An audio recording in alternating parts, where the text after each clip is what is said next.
What are pseudo classes and what are pseudo elements? So pseudo classes are basically used to define special state of an element. Like let us say when the user is hovering over it, then this pseudo class gets applied, which is hover. Let us say that some link is active, then active gets applied to it.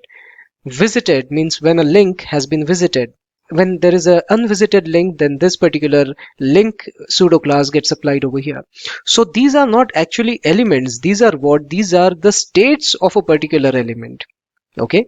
And since these are not the classes that are defined by the user, they are called as pseudo classes. So nobody said that the visited class will get applied. But yes, if we want to define the state of that element as visited, then we can say that, let us say that pseudo class visited is applied to it. And the way to say that is by saying instead of dot, you say colon.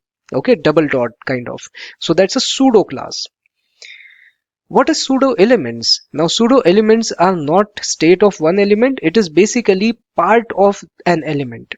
So pseudo element is used to style specific parts of the element. Like let us say you have an element, and when you say colon colon before, then it is the part of the element which is absolutely at the beginning.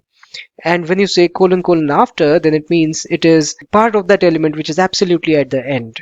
Okay, then you can have first line, means first line within that element, or you can have, let us say, first character or first letter, and there are so many other pseudo elements.